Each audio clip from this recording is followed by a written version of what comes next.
the last time that I made less than $10,000 a month, I was 11 years old. I had my first seven-figure business when I was at 16, 17 years old. If you're below $10,000 a month, it's almost entirely based upon the fact that schooling and your parents screwed you up and they didn't allow you to have an open belief system. And to be a successful entrepreneur, that requires a certain level of craziness, a slight degree of self-centeredness, and even an edge of narcissism. Okay. And the reason why it's this, you're going to wake up every single day and not believe anybody around you. I'm John Spencer Williams, and I'm on a mission to make an extra couple of million. My business, The Ideas Lab, currently makes 6 figures, and I want to scale it to the point where it's making 7. Now, someone who is a real expert on that is Scott Oldford. He's a serial entrepreneur and a mentor, and he's helped hundreds of people scale their businesses to 7 figures and beyond, and he's done that with his own businesses several times. And I got a chance here to speak to Scott and ask him, how do you get to that first milestone of that 100K turnover if you're somewhere well below that right now? And then how do you go from 6 figures to 7 figures as I'm trying to do? And some of Scott's advice is quite surprising and counterintuitive. He's really honest. It's a fascinating interview. And aside from this, Scott has just released a book. It's called Read This If You're Scaling, which is the perfect read for this very topic. And at the moment, you can actually get a free copy. So if you check the links underneath, you can see how to get that. So Scott, you've helped hundreds of people scale their business to 7 figures and even beyond. And now on a mission trying to get from 6 figures to 7. And you released this book, Read This If You're Scaling, which is free, right? People can actually go and... It is. It is right now, not forever, but for at the moment it is, yeah. Okay, so they go there right away, and they can go get it for free. And I'll put a link underneath. For all the people who are not yet at 6 figures, let's deal with that first. I know the book's a little bit aimed at a point beyond that, but there's plenty of stuff in there that's relevant. What are they missing for the people who never quite get there? They never get the 6 figures, I'd say a lot of the book, even though the book is oriented for people making, for the most part, $10,000 a month and above, a lot of it is very useful, influential for somebody that's not at 10K a month. And I want to say something that's going to sound like a bit of a douchebag comment, but I think I just got to say it. Yeah. And so when somebody comes to me and they say, hey, I don't know how to get past $10,000 a month, I got to give them the reality check that the last time that I made less than $10,000 a month, I was 11 years old. Okay. And I know that's like a douchebag comment. But the reason I say it is because my ability to give you actionable advice where it was like, oh, like 5 years ago or 10 years ago, it's been like 25 years. Yeah, basically 25 years since it was that. And I was a teenager. Like, what did I know? And so I think that's like the first part. And then I would say the second part is in the experience of having lots of people that have mostly followed my work and have been inspired by what I do and those types of things. The pattern that I've seen, if you're below $10,000 a month, it's almost entirely based upon the fact that schooling and your parents screwed you up. And they didn't allow you to have an open belief system. And they made it so it was like, this is what it needs to be like. And I would also say that to be a successful entrepreneur, that requires a certain level of craziness, a slight degree of self-centeredness, and even an edge of narcissism. Okay. And the reason why it's this, you're going to wake up every single day and not believe anybody around you. Nobody. So you have to believe that you essentially have to be delusional to a degree from what anyone else, more than likely, because if you are making less than 10K a month, you probably, like for me, I'm around all 7, 8, 9-figure entrepreneurs. And so that's normal. But if that's not your friend group, if that's not who you're doing business with, you have to be a little bit delusional in order to be able to do it.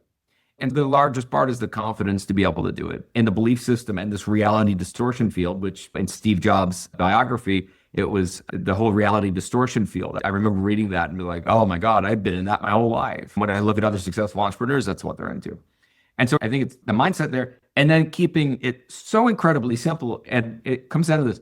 Go talk to some people, figure out what they need, and go back to them and say, I'll do that, and here's how much it costs, and then have enough confidence to be able to follow through. And that'll get you to 20K a month, generally speaking.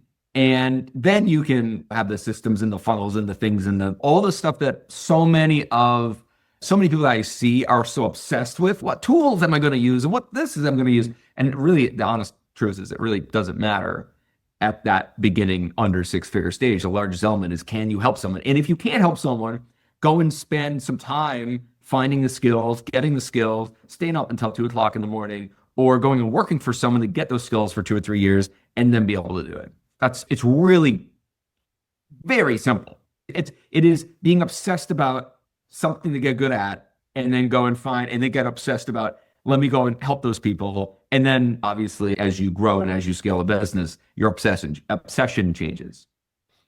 Yeah, and a lot of people don't want to talk to customers. They don't want to talk. They don't actually have that interaction. They sit around thinking about it, and they don't actually go and talk to anybody. Yeah, intimacy is the way. If you want more cash, you got to have more conversations. You got to talk to more people, and you just got to be like immune to people saying no.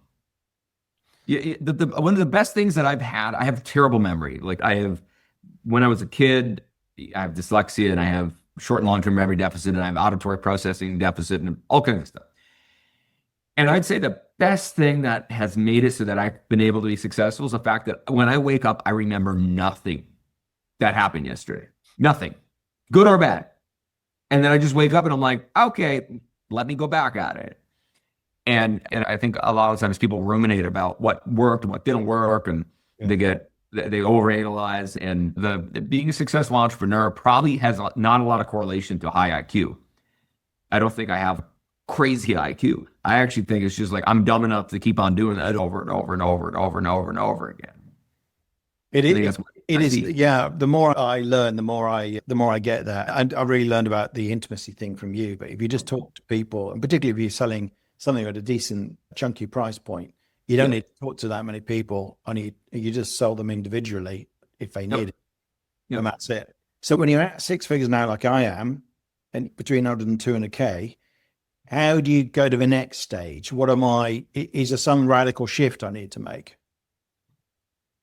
I think generally speaking, there's really only a couple of big shifts, which is like the largest shift is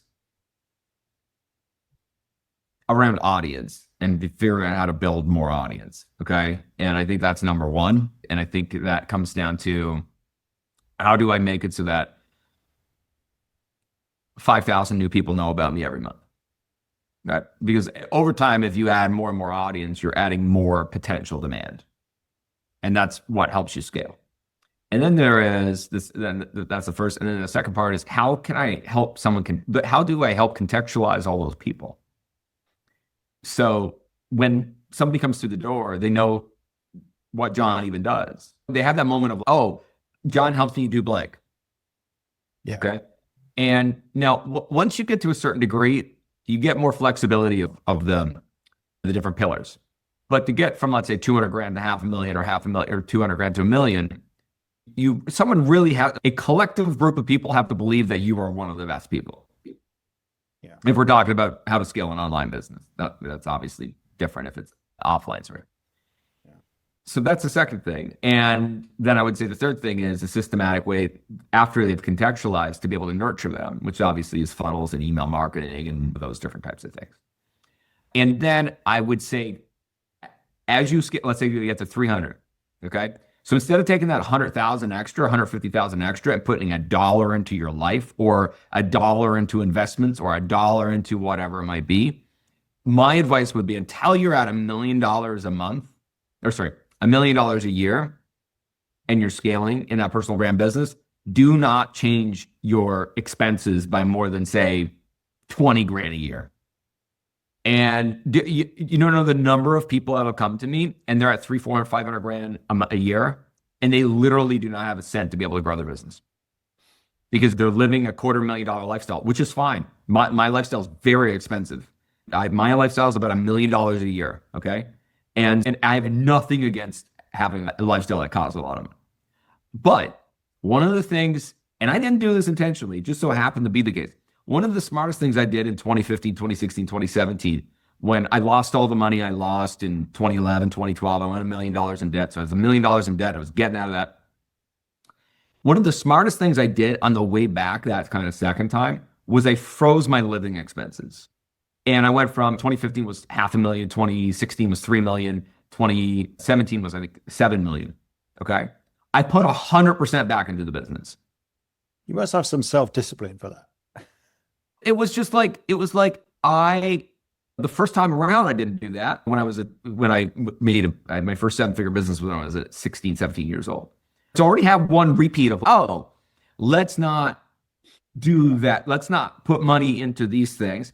And the truth of the matter is, like, all you need is 3 good compounded years, and you're good for maybe 5 for some people. But for me, I needed 3 good compounded years. And most of the time, that's what I see as well. 3 or 4 good compounded years. And you can pretty much live whatever, like outside of buying a yacht, outside of buying a private plane, you can pretty much live the way that you want. And so I would say that is by far the most difficult thing to do because of the dumb ass mindset. I deserve this. No, you fucking don't. And all it is, you got a little strain of success. Now let me go and spend the money on this and that and everything else. And I was like, I only live once or whatever it might be. Is to me, and now that I've had money, now that I have been successful and so on and so forth, it's like your happiness, after a baseline, your happiness really doesn't change based upon money. It's just you're trying to convince yourself the difference. You're trying to convince yourself that 6 trips a year will make you happy, or that this will make you happy, or that'll make you happy, or this will make. And the truth of the matter is, like, after you have the food you want and you don't have to be concerned about where you live or the people that you love, and you can go and you can eat and you can think without it being stressful. That is the highest level of happiness, and everything after you add on top of that will bring down your happiness.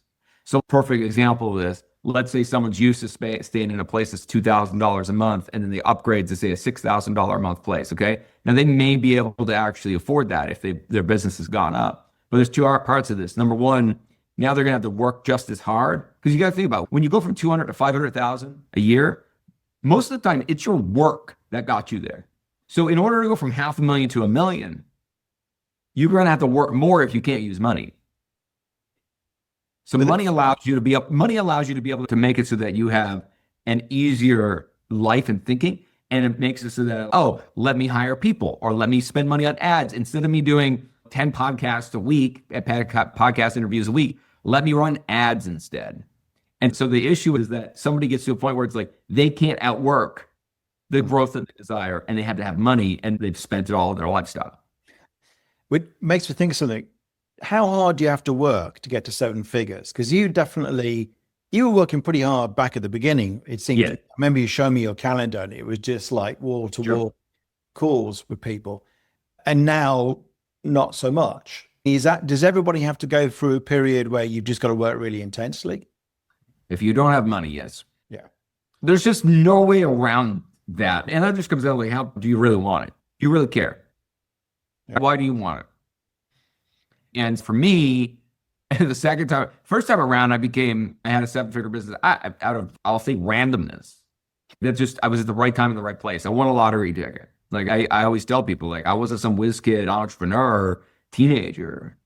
I was just obsessed about programming, and then it ended up in this thing and this thing. And it just so happened that the market converged at the exact right time, and I was there. You can't engineer that. There was no me, like, back there thinking, I'm going to do this, and in 5 years there was none of that.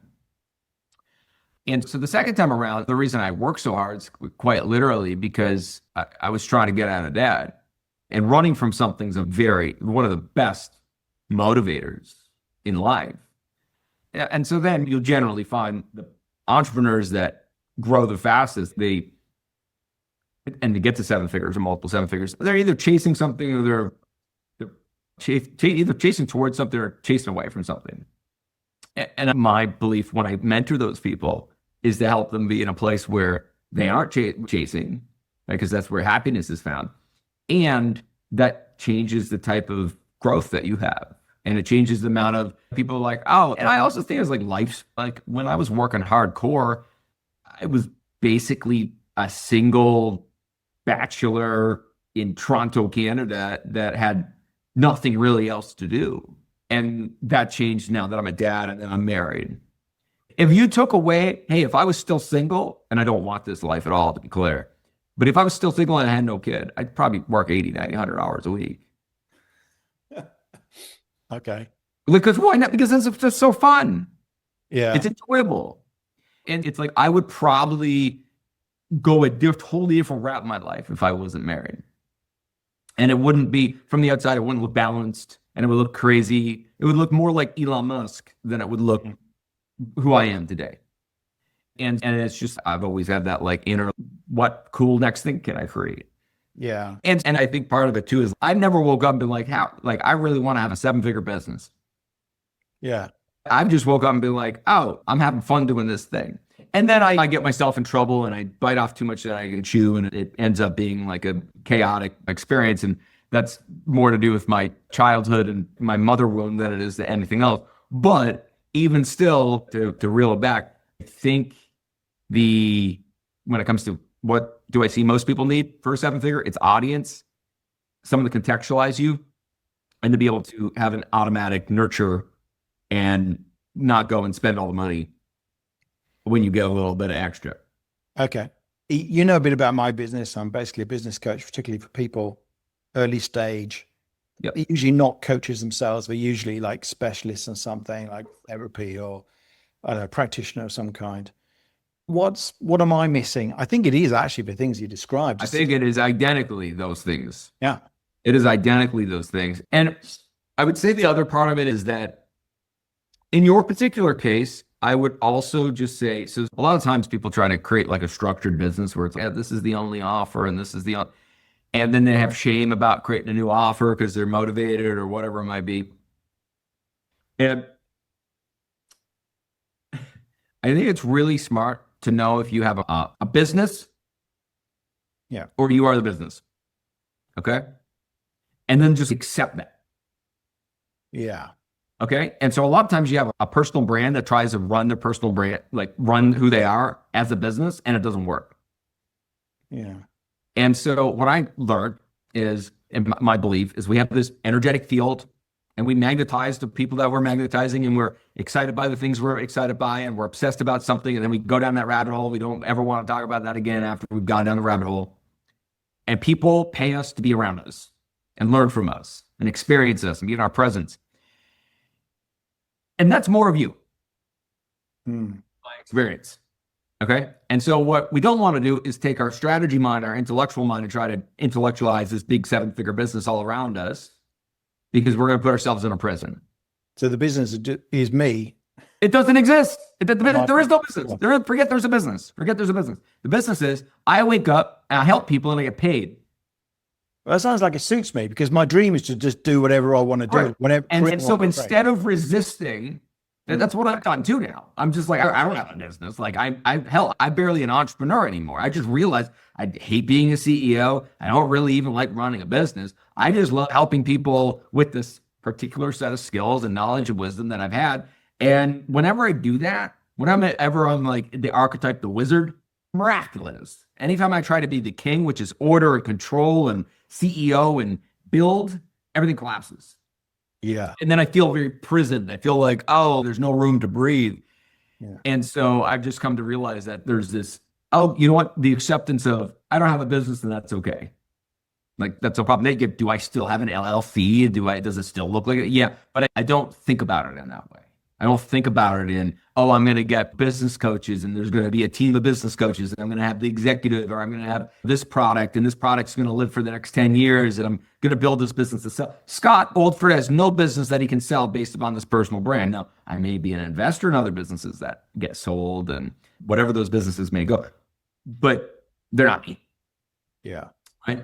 And I think that's probably one of the largest parts that hold people back for so long because they build these structures and then they wake up one day and they're like, I don't even like this anymore. And then they go burn it down. And my belief is if you strategize it the right way, you don't have to burn it down. And you know that it's not there forever. And it's this more of acceptance of who you are versus of trying to put who you are into this kind of box. Yeah. Yeah.